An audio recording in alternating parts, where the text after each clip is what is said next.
এবং খেলাফতটা ডিস্ট্রয় করে।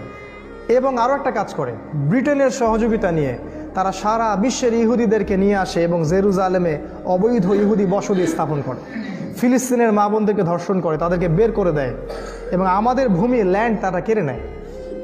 উম্মাহ তখনও নিশ্চুপ, উম্মাহ এখনও নিশ্চুপ।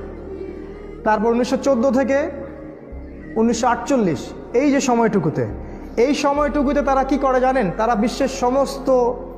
সারা বিশ্বের সমস্ত সোনা আর রূপা তারা কক্ষীভূত করে। তারা আমাদেরকে কাগজের টাকা দেয় আর আমরা ওদেরকে সোনা দিই। আমরা সোনা দিয়ে ওদের কাছ থেকে ডলার কিনে নিয়ে আসি আর ওরা সোনা নিয়ে কাগজ দেয়।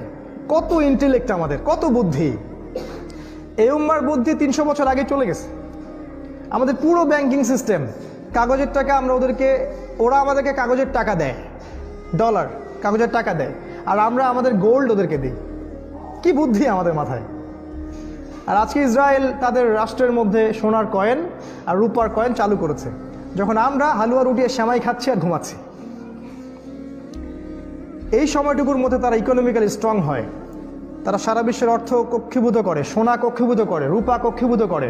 তারা সারা বিশ্বের মিলিটারি নিয়ন্ত্রণ করে, তারা সারা বিশ্বের সায়েন্স নিয়ন্ত্রণ করে, টেকনোলজি নিয়ন্ত্রণ করে, সারা বিশ্বের পলিটিক্স তারা নিয়ন্ত্রণ করে। মুসলিম উম্মাহকে বিভক্ত করে দিয়ে 57টা রাষ্ট্র তৈরি করে। প্রত্যেকটা রাষ্ট্রে তারা ডেমোক্রেসি ঢুকায়, সেকুলারিজম ঢুকায়, কমিউনিজম ঢুকায়, উম্মাহকে বিভক্ত করে ছেড়ে দেয়।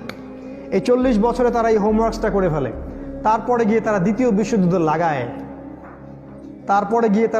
বিশ্বযুদ্ধ লাগায়। এটা অ্যাক্সিডেন্টালি হয়নি, এটাকে সুপরিকল্পিতভাবে করা হয়েছে। এটার উদ্দেশ্য কী ছিল?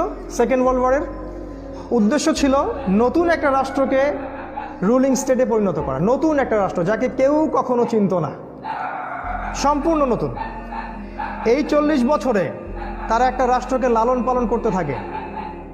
এত বেশি শক্তি তাদেরকে দেয়, অর্থ, সম্পদ, সামরিক অবস্থা, সক্ষমতা, সব কিছু তাদেরকে দেয় একটা রাষ্ট্রকে, যাকে আগে কেউ কখনো চিনত না।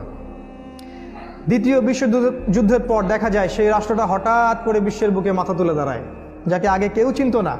তার নাম ইউএসএ বা আমেরিকা।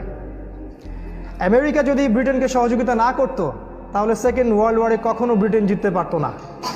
হঠাৎ করে যে এটাকে বলা হয় চোজেন হর্স, মানে গোপনে একটা অস্ত্রকে লালন পালন করতে থাকে, যখন প্রয়োজন হবে তখন এটাকে আমি মাঠে নিয়ে আসব। এরপর তারা আমেরিকাকে মাঠে নিয়ে আসে এবং ব্রিটেনকে সরায় দেয়। ব্রিটেন গন, তাদের পাউন্ড শেষ, তাদের ব্যাংকিং সিস্টেম শেষ। এবার আসলে আমেরিকা, নতুন স্টেট 1948 সাল থেকে। এবার আমেরিকা এমন শক্তি দেখায়, ওর কাছে নিউক্লিয়ার পাওয়ার আছে,